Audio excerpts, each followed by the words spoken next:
Homeless encampments have become an issue in many cities across North America, including right here in Lethbridge. What are some possible solutions, though? Well, joining us today to discuss this is Ken Kisik. He is one of the co-founders of Streets Alive Mission in Lethbridge. He joins us now. Ken, thanks so much for joining us once again on Bridge City News. So great to have you. Thank you for having me. Absolutely. So, Ken, can you first of all share maybe a little bit about Streets Alive Mission and what you do to help the needy in southern Alberta? I certainly would thank you for the opportunity. Obviously, with the mission itself, we provide a warming or a cooling center depending on the seasons. We provide trusteeship. We provide the pin bank, which is the closet for the street people. It's a place of safety. We have a new operation called Care Cuts, so we're providing haircuts to the street population weekly. Again, the trusteeships.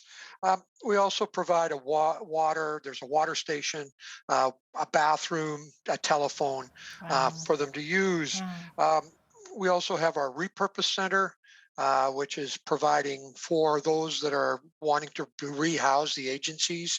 Um, we do our outreach, which is basically trying to engage with the people, build the relationships, check on them, provide them with a little bit of water, but really we're keeping an eye on them.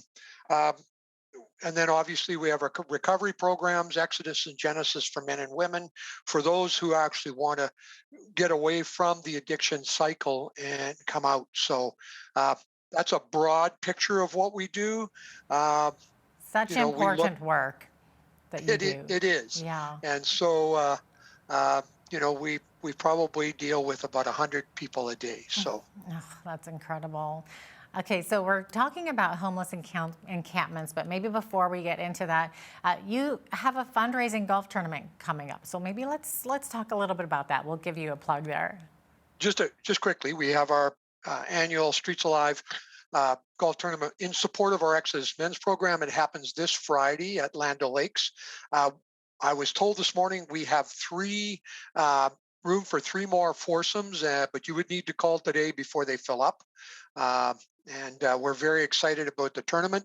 It's a good opportunity to get a bunch of people together to raise some money for our very needed cause. It is a very needed cause indeed. Now, Ken, what kinds of problems typically arise when we see homeless encampments set up in various areas around the city?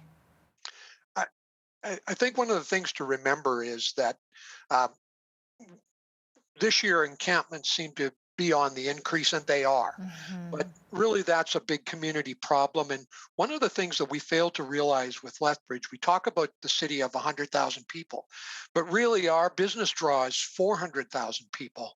And so we have those kinds of problems. Now, encampments, obviously, things that happen with them is you see an increase in crime. You're going to see an increase in needle debris and some of the behaviors that come with it. Um, but again, we're dealing with a population that has no place to go, and so they are simply living rough. That's putting it mildly. Absolutely. Now, Ken, are the majority of people who stay in these encampments, are they struggling with addictions, or are they also individuals who are sober, but simply maybe have nowhere else to go? What are you finding? There is a portion. The large portion of them are addicted. There's no question about it. There is a percentage of those people that are not highly addicted or not addicted, but they actually choose to be in the encampments for whatever reason. Could be safety.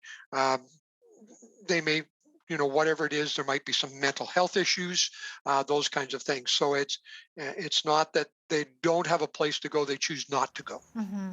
Also, I would imagine that they might feel like that's their own little space too, that's away from others. Well, absolutely. Sleeping rough. We've always had sleeping rough. And those people that choose to do that choose to do it largely because they feel safer on their own. But there are other reasons. So, for example, the shelter. Uh, which tries to do its best, but you can't take your stuff into the shelter. You can't take your pet into the shelter. If you're a couple, you can't go into the shelter and be together. You have to be divided. So there are other reasons that they choose not to use the shelter or other places, and and we have no other affordable housing or any kind of social housing to put them in. Well, it kind of makes sense then why they would rather just be in a tent. I absolutely understand. It's not ideal, and it's Right, not necessarily their first choice. for sure. It's just a choice that they are left with. Absolutely. So now, Ken, when the city takes down these tent cities, where do the people end up spending the night? Well, first of all, there's a kind of a misunderstanding that when the city uh, disperses a tent city, they take all their stuff. They don't, because it's their stuff. The city can't take away their tent, can't take away their tarps. But they basically come in and say, look, you can't be here anymore. You need to move along.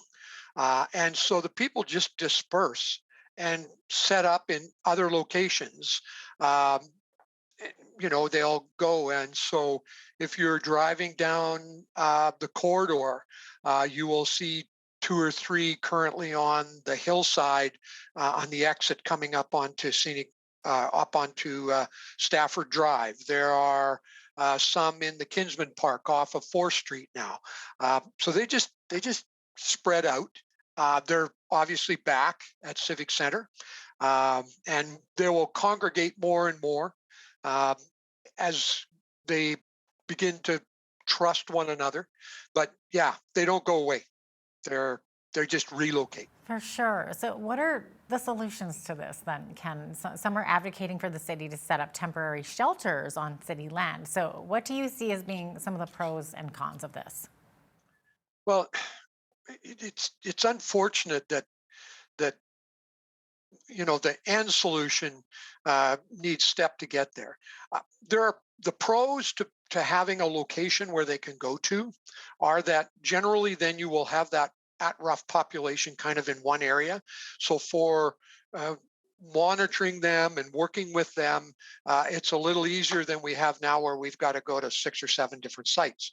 However, when you congregate them, your uh, crime goes up, and crime includes things like sexual assault, uh, abuse, violence. You had the issue with the shooting, so you got more people in one area. You're going to have more tension. Hmm. Uh, so that's a con to the that's the pro and the con. So and really, it's difficult. We need an overall arching solution that will get us from A to Z. And that takes a lot of effort and a lot of collaboration between community, the citizens itself, the levels of government, um, and it's expensive. I'm sure there's a lot of red tape there too. A lot of red tape. Hmm. Uh, the unfortunate part of it is some people just want them to go away. Don't let them in town. Uh, Mm. that's not a solution. Okay. Um, the solution is to begin asking ourselves the questions of why do we have encampments, and then if we understand why we have them, then okay, that's fixed the problem. Kind And of that obviously chicken and egg solution. well, yes, Hmm. the reality is it is a chicken and egg solution, Hmm. but but we're not asking the right questions. Interesting. Okay, now Ken, Streets Alive has a recovery program for both men and women, along with temporary housing, as you mentioned before. So, how successful has that been so far? It's extremely successful. Um, we we have obviously we have our failures, but overall we have a large amount of success. We celebrate 90 day, 120 days, 6 months, 1 year people that are sobriety. We actually have people at 3 and 5 years now. Uh, Mm, we have people that have returned to families, men who had lost their ability to visitation with children that now are back being fathers. wow. We've had women who have recovered the rights to their children. Uh, so it's not just helping people out of addiction; it's helping restore family. Okay, it's a long, long process, but we are extremely successful at it, and we just want to continue to do it. Okay, so with that said, would you like to see programs like that expand? And if so, where would the money come from to do so? Well, I mean, obviously, for us, we would love to do more of what we're doing. Okay, um, for us, we would prefer private sector dollars. Um, Private sector dollars allow us the freedom to do the things that we believe we need to do in terms of our faith and what we know will create the right outcomes, which is really how do you deal with trauma? You have to heal the trauma, and there is only one healer. Um, the government is attempting to do what it can do. We have the new Lethbridge Community Center that's out by the jail that should be up and running by next year. But again, uh, people need to be moved into recovery now because the drugs are deadly. Absolutely, they are. Now, Ken, if the government does end up providing more affordable housing units, will this actually solve the problem or do the root issues need to be addressed first? More affordable housing units are part of the solution, but no, if we don't go after the root, then the problem just continues to grow. It's not that it stops growing; it grows. Addiction is a horrible, horrible thing, and with what's been going on in the world with COVID and now with inflation, more and more people have less and less hope, and that drives them into addiction.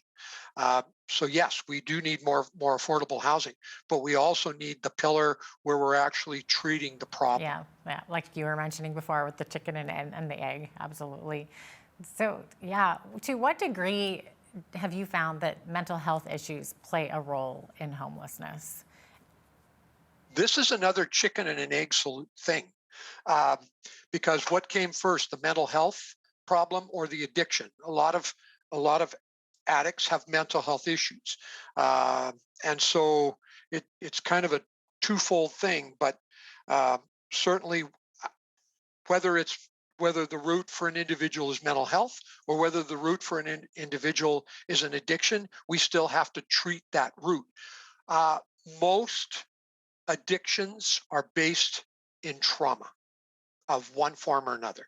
And that's what we have to go after. We have to have trauma based recovery programming that will get to the root issue and then free the people up. Hmm. And should that start at the government level? Like, what should the government be doing to address that issue? Uh, John F. Kennedy said, we should not be asking what the country can do Do for for us, us? Hmm. but what can we do for the country? Hmm. For me, the church needs to ask itself, what can we be doing for the people in need? Not what can the government do for them. Uh, I firmly believe and have done this for 30 years because I believe the answer to a lot of our social problem lies within the power of the people of the church, the people of God who not only have resources but have the compassion and the understanding that they know that we need to deliver the good news. We need to bring hope to those that have none, and we need to do that at whatever cost it is, because it is the call in our life to bring people to reconciliation. So it's not what we should be asking the government to do. All I want from the government is permission, uh, and other than that, we can do what we need to do uh, with the power of God. Excellent. So, Ken, how can viewers get involved to help find solutions to this ever increasing problem of I homelessness? mean, we there are two or three city committees um, that are currently active. They're actually community committees that the city has requested that are active trying to find solutions. Um, you can reach out to our organization and see where you can get involved. You can get a hold of City Hall and say, what committees can I be on? And it doesn't matter what community you are in. Uh, all the communities are faced with these kinds of problems. I'm just saying, become active. Uh, get out there. These are not scary people, but the solutions are going to require a lot of work, time, and energy. Uh, but we can certainly develop them and get them there. So just you know, when Jesus said to the disciples, "Go," he said, "Become active." You know, uh, we need laborers in the harvest. Go. We can't sit in our homes anymore. We can't sit in our church pews. We have to be out in the community uh, where the problems are. And one thing everybody can do is educate yourself. There's lots of stuff on Google. Go in and educate yourself on homelessness. Take a look at the things that are happening in Sacramento or Seattle, and Hmm. some of that works here, some of it doesn't. But you know, and I get it. A lot of people can be uh, concerned or even afraid. Okay, but sometimes we just have to do it afraid, and we just have to do it if we know that God is asking us to do it. So uh, we know that He asks us to bring hope, and that's what we do. Yeah, definitely. Well said, Ken. It looks like we are about out of time, but thanks so much for being with us today. We really appreciate it. Thank you for having me, and I hope everyone is blessed today. Thank you. Ken Kisik is one of the co-founders of Streets Alive Mission in Lethbridge. I'm Jeanette Roche on behalf of all of us here at Bridge City News. Thanks for watching.